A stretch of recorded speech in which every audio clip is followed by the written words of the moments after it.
Hello class, जागृति online classes पे आप सभी का हार्दिक स्वागत है। आज हम बात कर रहे हैं क्लास 10th एक्सरसाइज 5.2 के क्वेश्चन नंबर 14 से क्वेश्चन नंबर 20 तक आज हम कंप्लीट करेंगे। ठीक है, हमने हमारे लास्ट वीडियो के अंदर एक्सरसाइज 5.2 को शुरू किया था और क्वेश्चन नंबर 13 तक कंप्लीट किया था। अब देखिए क्लास, अब आप क्वेश्चन नंबर 14 को पढ़िए। How many multiples of 4 lie between 10 to 250? 10 to 250। तो देखिए क्लास, सबसे पहले हम नंबर को लिखते हैं 10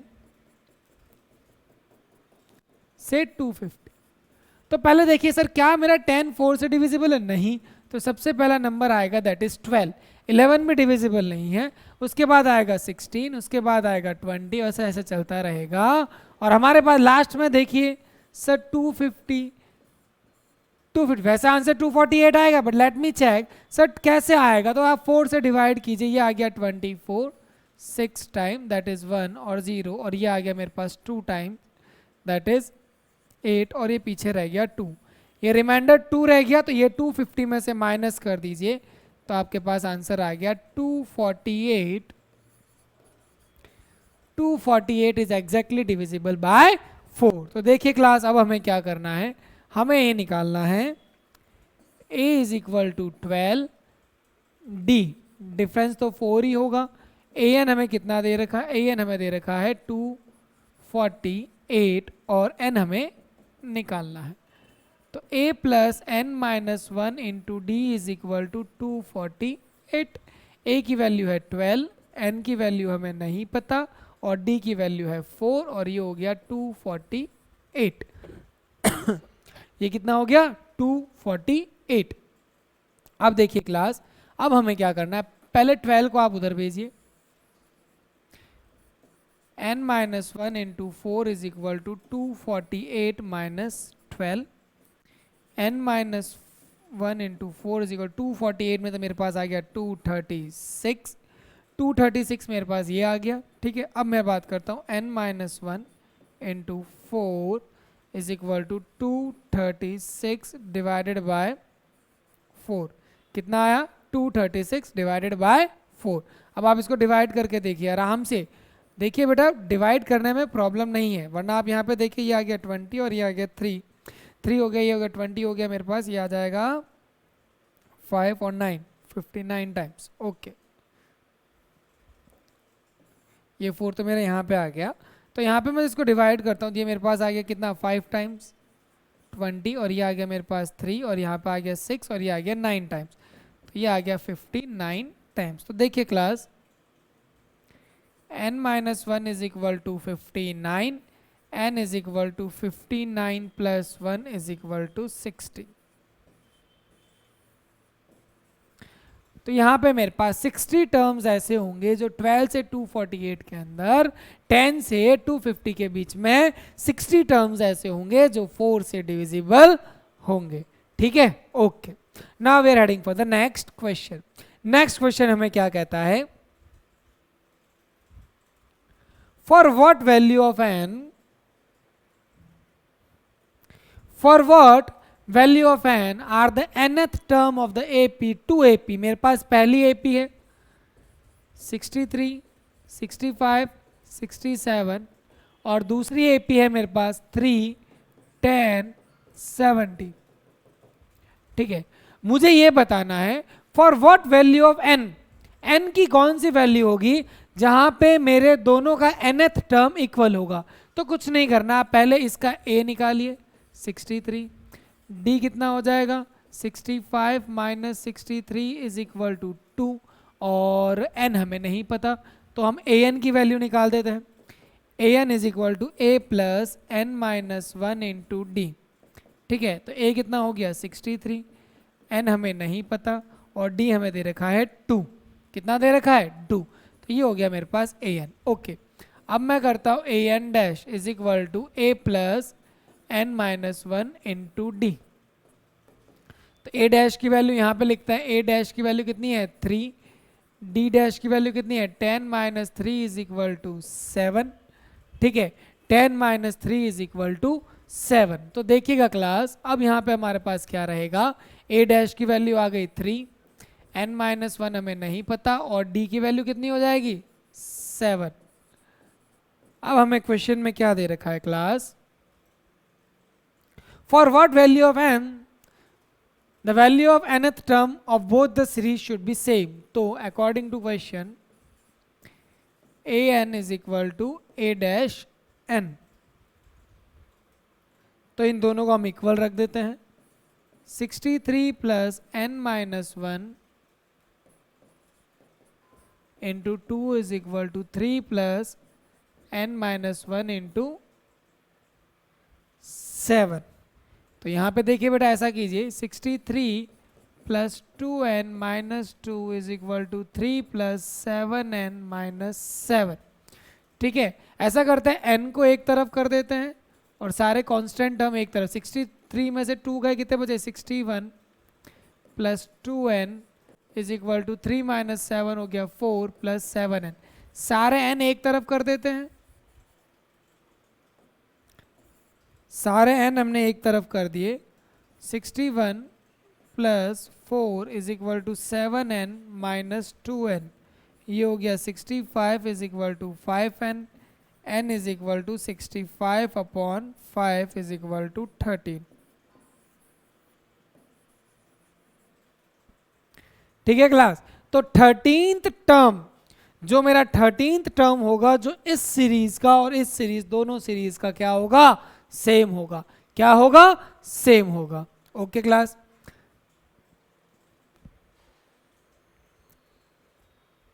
अब हम बात करते हैं क्वेश्चन नंबर 16। अब हम बात कर रहे हैं किसकी, क्वेश्चन नंबर 16। क्वेश्चन नंबर 16 में हमें क्या बोला गया है, determine the AP whose third term is 16। Third term हमें क्या दे रखा है 16 and the seventh term exceed the fifth term by 12। तो पहले तो आप इधर लिख दीजिए a plus 2d is equal to 16 और इसको ऐसे ही छोड़ दीजिए। अब a7 कितना होता है a प्लस 6d, a5 कितना हो जाएगा a plus 4d plus 12, a से a कैंसिल हो गया, 6d, ये 4d इधर आ जाएगा तो हो जाएगा minus 4d is equal to 12, 2d is equal to 12, d is equal to 6। d कितना आ गया आपके पास 6 आ गया बेटा, यस और नो। इस d की वैल्यू आप यहां रख दीजिए, a plus 2 into 6 is equal to 16, a plus 12 is equal to 16, a is equal to 16 minus 12 is equal to 4,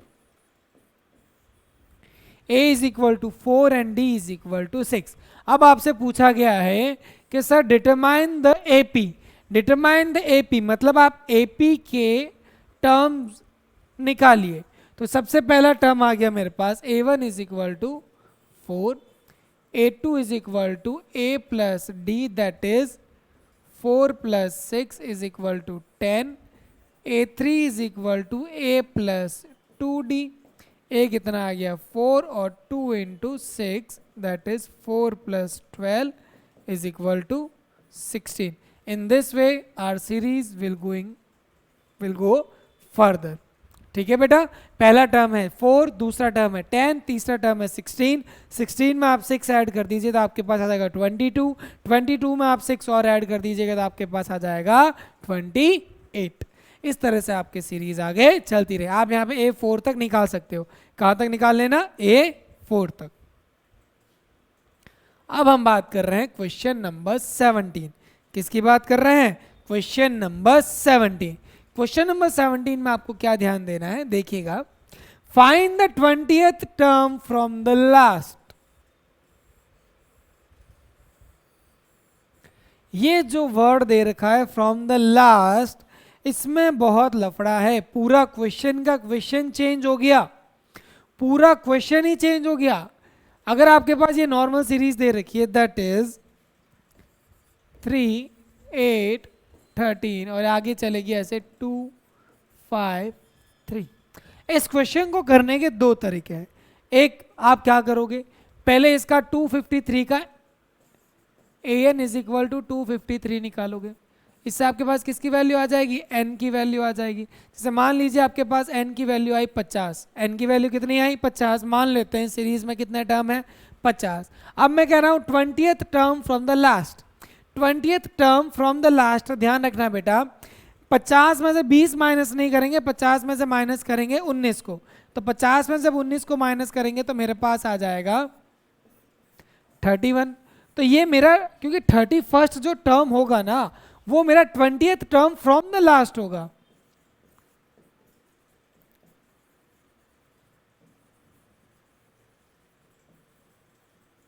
ठीक है, या तो आप ऐसे कर लीजिए, या फिर मैं इस क्वेश्चन को कराने का आपका बहुत शॉर्ट ट्रिक बता रहा हूं, देखिएगा कैसे।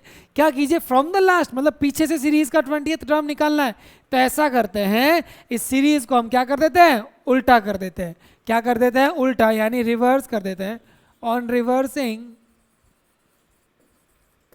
द एपी तो कितना हो जाएगा 253 dot dot dot dot dot dot 13,8,3। तो मेरा ए कितना हो गया 253। डी कैसे निकालते मैंने बताया था हमेशा बड़े वाले टर्म्स में से, that is 8 minus 13 is equal to -5। यह आ गया मेरे पास -5, ए आ गया, डी आ गया, एन कितना है मेरे पास 20। तो अब मुझे क्या निकालना है, 20th टर्म निकालना है फ्रॉम द लास्ट। मैंने सीरीज को क्या कर दिया, रिवर्स कर दिया। मैंने सीरीज को रिवर्स कर दिया, तो अब मैं बोलिए आगे से निकालूंगा तो वो अपने आप पीछे से टर्म निकल जाएगा, that is A20 is equal to A plus 19D। ये मैंने वैल्यू रख दी। अब आपको क्या करना है, सिंपल सा इसको वैल्यू सॉल्व कीजिए। सॉल्व करने में A मेरे पास कितना है 253, 19 और D कितना है मेरे पास -5। तो ये कितना हो गया 253, 19 इंटू 5, 19 इंटू 5 होता है -95। अब देखिए 253 में से आप 100 को माइनस कर दीजिए, ये हो जाएगा 153 में 5 ऐड कर दीजिए, ये हो जाएगा 158 answer. So the 20th term from the last, on reversing the series we will get the 20th term from the first will be the last term of that unreversed series। जो हमारी series दे गई थी उसका 20th term from the last रहेगा हमारे पास 158। Is it fine बेटा? Okay. Now we are heading for the next question। जब भी आपसे क्वेश्चन में पूछा गया है फ्रॉम द लास्ट, तो आपको क्या करना है, सीरीज को रिवर्स कर देना और क्वेश्चन नॉर्मल सा सॉल्व कर देना। अब हम बात कर रहे हैं क्वेश्चन नंबर 18, प्रश्न संख्या 18। ओके क्लास, अब हमें क्या करना है, देखिए पहले क्वेश्चन समझते हैं। The sum of the 4th and the 8th term of the AP, 4th and 8th term मतलब A4 plus A8 is equal to 24। The sum of the 6th and 10th term is 44। ठीक है, find the first 3 terms of the AP, find the first 3 terms of the AP। तो देखिए class क्या करना है इसके अंदर, आपको सिंपल से इसे सॉल्व कर दीजिए। दैट इज A4 कितना होता है A प्लस 3D, A8 को क्या लिख सकते हैं A प्लस 7D, कितना हो गया A plus A 2A, 3D plus 7D कितना हो गया 10D इज इक्वल टू 24। यहाँ पर कितना हो जाएगा A plus 5D, A plus 9D is equal to 44। A plus A हो गया आपके पास 2A, 5D प्लस 9D हो गया आपके पास 14D इज इक्वल टू 44। ठीक है क्लास, अब देखिए अब हम क्या कर सकते हैं, इसको सिंपल सा इसको इसके नीचे रख दीजिए। 2A plus 10D 24 minus minus minus 2A से 2A कैंसिल, 14 में से 10 गए मेरे पास बचा 4D, 44 में से 24 गए मेरे पास बचा 20, D is equal to 20/4 is equal to 5। ये मेरे पास आ गया D। इस D की वैल्यू आपको क्या करनी है, कहीं पे भी यहाँ पे मैंने इस इक्वेशन में रख दी। तो यहाँ पे मेरे पास आता है 2A plus 10 into 5 is equal to 24। ठीक है, ये डी की वैल्यू मैंने यहाँ पे रख दी, तब मेरे पास कितना आता है 2a plus 50 is equal to 24, ये यहाँ पे चला गया।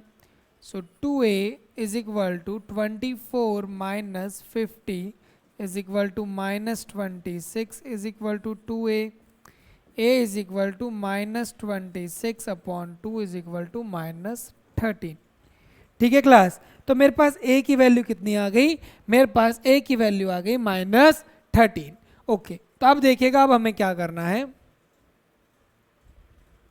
a1 is equal to minus 13, a2 is equal to a1 plus d, that is minus 13 plus 5 is equal to minus 8, a3 is equal to a1 plus 2d minus 13 minus plus 10 is equal to minus 3।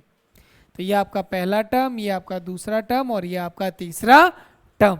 तो हमारे series के 3 term हमने निकाल दिए हैं। ठीक है class, अब हम बात करते हैं क्वेश्चन नंबर 20। अब हम बात कर रहे हैं क्वेश्चन नंबर 20। इन क्वेश्चन को आप आराम से पहले देखिएगा, सोचिएगा और फिर समझिएगा कि हम इस क्वेश्चन को कैसे कर रहे हैं। ठीक है क्लास, तो देखिए क्वेश्चन नंबर 19 हमें क्या कह रहा है, क्वेश्चन नंबर 19 हमें कह रहा है Subba Rao started his work in 1995 by the annual salary of 5000। तो 1995 के अंदर उसकी एनुअल सैलरी थी, सालाना सैलरी 5000, पता नहीं कैसे करता था बट फिर भी कर रहा है। And receive an increment of the 200 each year, जैसे 1996 के अंदर इसकी सैलरी में 200 रुपये का इंक्रीमेंट हो जाएगा, 1997 में इसका हो जाएगा 5000, वापस 200 तो यानी 5400 रुपये, इस तरीके से उसमें इंक्रीमेंट होगा। तो सवाल है in which year did his income reach to the 7000।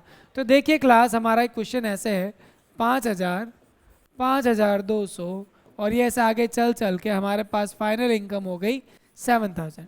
अगर ये मेरा A1 है फर्स्ट ईयर और ये A2 है तो ये मेरे कौन सा साल होगा। तो देखिए class, A1 is equal to 5000, D is equal to 200, AN is equal to 7000, AN is equal to 7000। अब हम बात करते हैं AN के फॉर्मूले की, A plus n minus 1 into D. AN की वैल्यू है मेरे पास 7000, A की वैल्यू है 5000 plus n minus 1 into D कितना है मेरे पास 200, ये मेरे पास यहाँ आ गया। 7000 minus 5000 is equal to n minus 1 200, ये आ गया मेरे पास 2000 is equal to n minus 1 into 200, 2000 upon 200 is equal to n minus 1, ये हो गया मेरे पास 10 is equal to n minus 1 और n की वैल्यू हो गई 10 plus 1 is equal to 11 years. मतलब 11वें साल में उसकी सैलरी हो जाएगी हमारे पास 7000, और वो भी सालाना 7000। तो ऐसी नौकरी कभी जीवन में ना करें, ठीक है, चाहे दिन का 1 घंटा ही क्यों ना जाना हो। Okay so class, with this we have completed this question. अब हम चलते हैं हमारे एक्सरसाइज के लास्ट क्वेश्चन की तरफ। अब हम चलते हैं हमारे एक्सरसाइज के लास्ट क्वेश्चन की तरफ।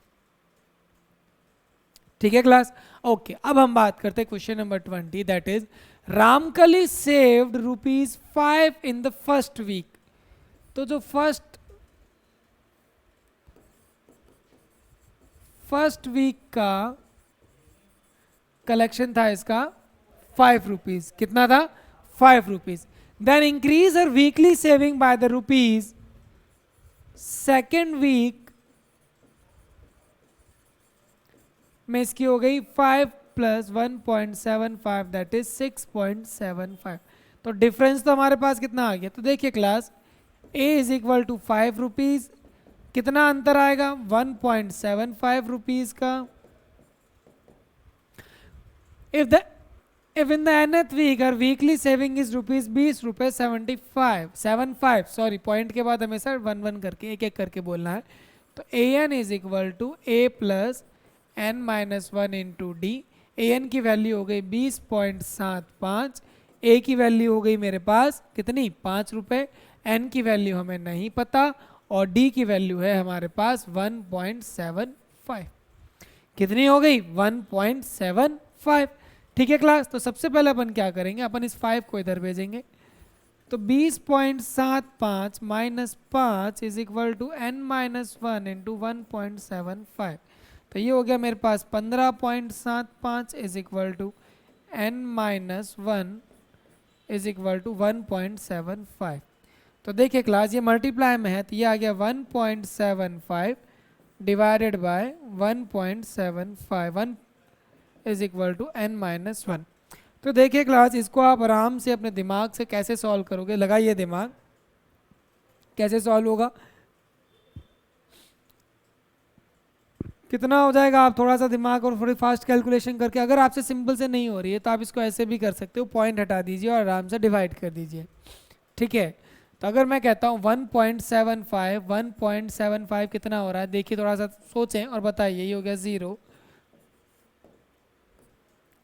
3.5, 1.75 मेरे पास कितना हो रहा है 3.5, तो ये कितना हो गया,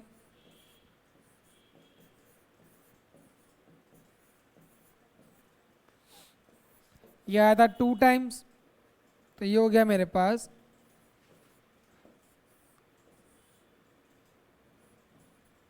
2, 4, 6, 8 और एक और जोड़ेंगे। आप इसको जब डिवाइड करोगे क्लास, आप इसको जब डिवाइड करोगे तो ये आएगा मेरे 9 times, 9 is equal to n minus 1 और n इज इक्वल टू 10। 10वें सप्ते के अंदर, 10वें सप्ते के अंदर जो बच्ची है रामकली, उसकी जो सेविंग्स हो जाएगी दैट इज 20 रुपये 75 पैसे या 20 रुपीज 0.75। ठीक है बेटा, यस और no. So with this we have completed our exercise 5.2। हमने हमारी एक्सरसाइज 5.2 कंप्लीट कर ली है। ठीक है क्लास, ओके। अब हम बात करते हैं हमारे नेक्स्ट एक्सरसाइज दैट इज 5.3। 5.3 को सॉल्व करने से पहले जिन बातों का हमें ध्यान रखना है क्लास, देखिए उसके हमें क्या रखना है, 5.3 एक्सरसाइज के अंदर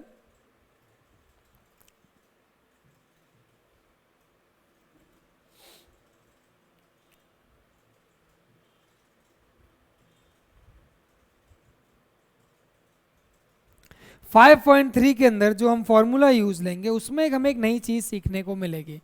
कैसे कि सर क्या नई चीज सीखने को मिलेगी, देखिए क्लास,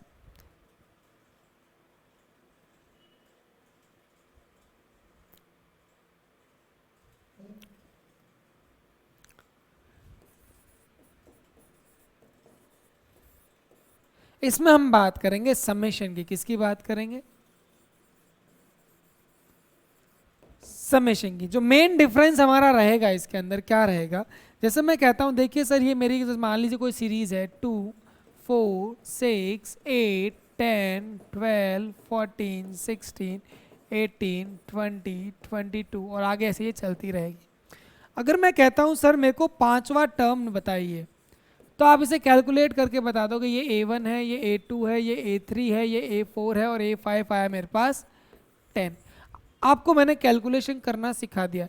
लेकिन अब मैं कहता हूं summation of 5 terms. Summation of 5 terms मतलब S5। S5 में आपको क्या निकालना होता है, A1 plus A2 plus A3 plus A4 plus A5। तो इसकी वैल्यू कैसे आएगी, 2 प्लस 4 प्लस 6 प्लस 8 प्लस 10। ठीक है, तो यहाँ पे मेरे पास ये क्या हो गया 12, ये क्या हो गया 12 और ये हो गया 30। तो इसकी वैल्यू आई मेरे पास S5 इज इक्वल टू 30।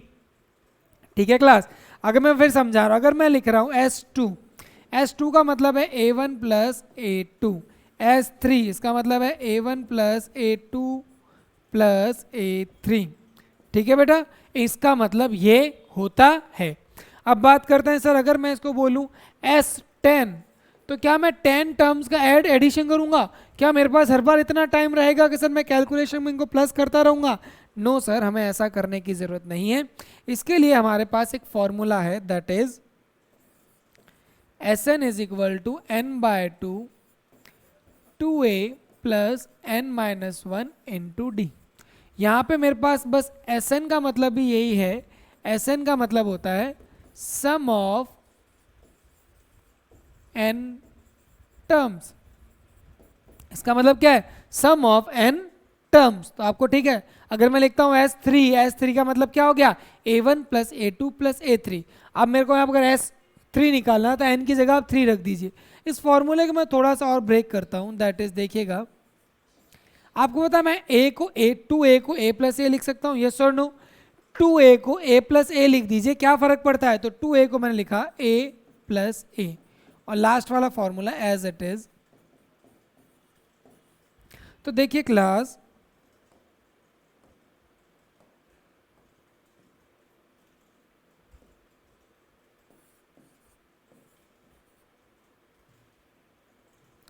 यहां पे आप देखोगे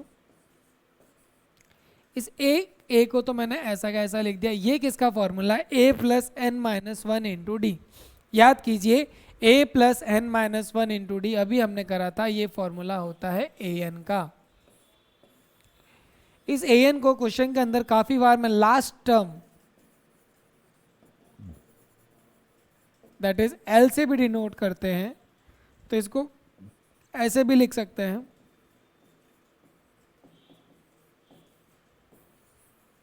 तो आपको मेनली ये फॉर्मूला और ये फॉर्मूला याद रखना है, ठीक है क्लास? आपको एक तो फॉर्मूला याद रखना है ये वाला, ये, और दूसरा ये दो फॉर्मूले आपको याद रखने हैं। ये दो फॉर्मूले पे ही हमारी नेक्स्ट जो एक्सरसाइज 5.3 आ रही है पूरी डिपेंड करती है। पूरी की पूरी हमारे एक तो एस एन के फॉर्मूले पे, एक ए एन के फॉर्मूले में। एपी में हमारे पास दो ही फॉर्मूला और कोई फॉर्मूला ही नहीं है, एक एस एन का है और एक ए एन का है। और हमेशा ध्यान रखना हमारे ये जो वर्ड है that is A N D, that is and. अगर ए है तो एन ढूंढो, एन है तो डी ढूंढो। अगर ये तीनों दिए हुए हैं तो आप एपी के अंदर कुछ भी फाइंड आउट कर सकते हो।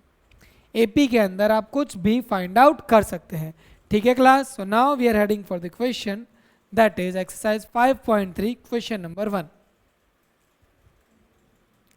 इसमें अब क्या है बेटा, सारे क्वेश्चन एज इट इज है, सारे क्वेश्चन एज इट इज है। तो मैं इसमें आपको एक क्वेश्चन करा देता हूं, दैट इज, और बाकी के सारे क्वेश्चन जब आगे फॉरवर्ड जो अच्छे क्वेश्चंस करेंगे ना तो सारे मिलते जुलते हैं। तो मैं आपको करा रहा हूं इसका first part, that is 2, 7, 12 to the 10th term. क्या निकालना है मुझे? इसका सम निकालना। तो सबसे पहले क्या लिखूंगा? a is equal to 2, D कितना आएगा? डी हमेशा सब्ट्रैक्ट करके ही निकालोगे, मुझे पता है आप बहुत इंटेलिजेंट हो, लेकिन हमें हमेशा इसको सब्ट्रैक्ट करके ही लिखना होता है। अब मुझे कितना निकालना है? सर मुझे निकालना है S10, यानी n इज इक्वल टू कितना हो गया आपके पास? 10 हो गया। n इज इक्वल टू कितना हो गया आपके पास? 10। तो देखिए क्लास, S10 का फॉर्मूला क्या रहेगा? सबसे पहले हम Sn का फॉर्मूला लिखते हैं, n by 2a plus n minus one into D. तो यहाँ पे मेरे पास S10 है तो n की वैल्यू हो गई 10 अपॉन 2a। a की वैल्यू कितनी है बेटा? यहाँ पे a की वैल्यू है मेरे पास 2, n कितना है? 10, 10 माइनस वन कितना हो जाएगा? 9, और d की वैल्यू कितनी है मेरे पास? 5। ये हो जाएगा मेरे पास यहाँ पे 1 टाइम्स और ये हो जाएगा 5 टाइम्स, दैट इज 5। 2 इंटू 2 हो जाएगा 4, और 9 इंटू 5 हो गया मेरे पास 45। 5 इंटू 4 प्लस 45 हो गया बेटा 49। तो ये कितना हो गया आपके पास? 245। तो शुरुआत के 10 टर्म का सम आपके पास कितना रहेगा? 245। ठीक है क्लास? अब मैं बात करता हूं इसके फोर्थ पार्ट की। किसके पार्ट की? फोर्थ पार्ट की। तो फोर्थ पार्ट में हमें क्या दे रखा है? 1/15, 1/12, 1/10 और इसके 11 टर्म का मुझे सम चाहिए। तो सबसे पहले मेरे पास a कितना आ गया 1/15। अब डिफरेंस देखिए क्लास, सीधा 15 माइनस 12 या 12 माइनस 15 मत कर देना। इसके अंदर हमें क्या करना है, देखिए 1 अप ये डिनोमिनेटर में है, तो इसके लिए हमें लेना पड़ेगा इसका एलसीएम। 12 और 15 का एलसीएम आएगा मेरे पास 60। तो 12 आता है 5 टाइम्स और 15 आता है 4 टाइम्स, तो मेरे पास डिफरेंस आया 1/60। अब मैं निकाल रहा था n कितना दे रखा है मुझे 11, तो S11 is equal to 11/2 2 into a कितना था 1/15, n माइनस 1, 11 में से अगर 1 गया तो 10 और d की वैल्यू थी 1/60। ठीक है क्लास, अब आपको क्या करना है, सीधी मैंने वैल्यूज प्लेस कर दी है, सिर्फ कैलकुलेशन करनी है। दैट इज 11/2 2/15 प्लस ये 0 से 0 1/6। वापस इसका एलसीएम लीजिए, 15 और 6 का एलसीएम कितना रहेगा, 15 और 6 का एलसीएम हो जाएगा मेरे पास 30। ये आता है 2 टाइम्स, तो ऊपर हो जाएगा 2 इंटू 2, और 6 आता है 5 टाइम्स, तो ये हो जाएगा 1 इंटू 5। 11/2 इंटू 4 plus 5 divided by 30, 11/2 is equal to 9/30। कितना है आपके पास 9/30। ओके, तो यहाँ पे आप सब जो कैंसिल हो रहा है कैंसिल कर दीजिए। तो ये मेरे पास जो कैंसिल होते हुए आए वो मुझे क्या वैल्यू मिल गई, 9 हो गया 3 टाइम्स और ये हो गया 10 टाइम्स, तो यहाँ पे मेरे पास आ गया 33 और ये हो गया अपॉन में 20। So this will be my answer. ठीक है क्लास, तो ये मेरे पास आंसर हो गया। Now we are heading for that question, that is question number 2। अब हम बात कर रहे हैं क्वेश्चन नंबर 2। तो क्वेश्चन नंबर 2 हमें क्या कहता है, देखिए क्वेश्चन नंबर 2 हमें कह रहा है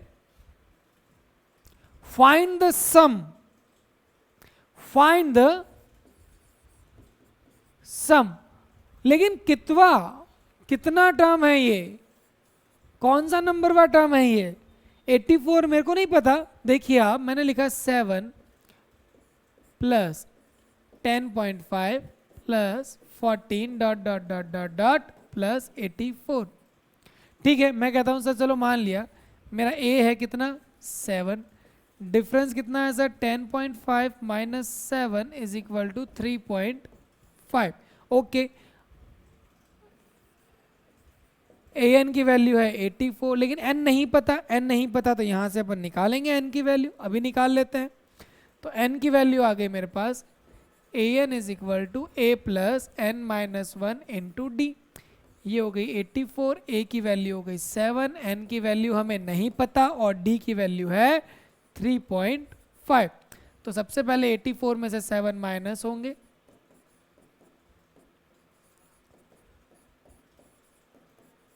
ये हो गया मेरे पास 77,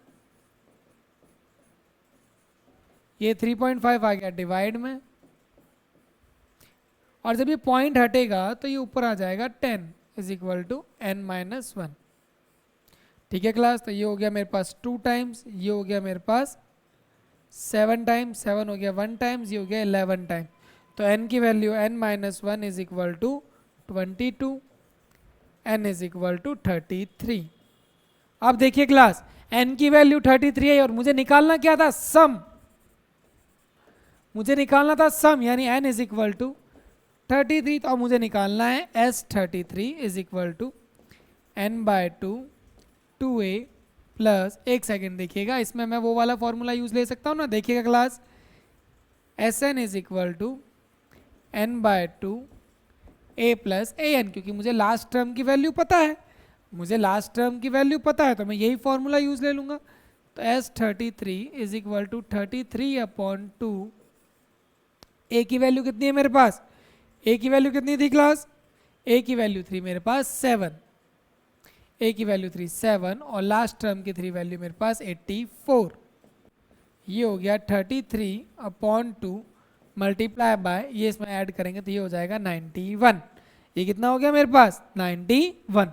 तब आपको क्या करना है 33 इंटू 91, तो ये हो गया मेरे पास 3 और ये हो गया मेरे पास 27, ये हो गया मेरे पास 3 और ये हो गया 27। तो देखिए 3 0 0 3003 divided by 2. So this will be my answer. 3 से डिवाइड कर दीजिए, आपका आंसर आ जाएगा. ठीक है क्लास? ओके. तो इस तरीके से हमारे पास इस क्वेश्चन का आंसर आ गया है.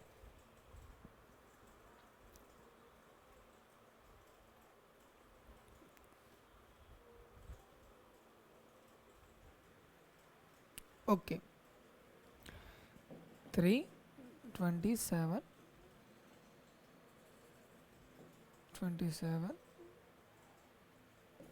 Okay class. ठीक है, तो इसकी कैलकुलेशन आप लोग खुद करोगे, इसकी कैलकुलेशन आपको खुद को रहेगी. ठीक है, यहाँ पे हमारे पास जब n की वैल्यू आ जाती है तो इसके बाद कैलकुलेशन का पोर्शन आपका खुद का रह जाएगा. Okay, now we are heading for the next question, that is question number 3. Question number 3 पूरा आपका होमवर्क में है. क्वेश्चन नंबर 3 के बारे में मैं आपको एक बात बता रहा हूं. क्वेश्चन नंबर 3 के अंदर आपको क्या करना रहेगा, इसके अंदर एक चीज आप ध्यान रखिएगा.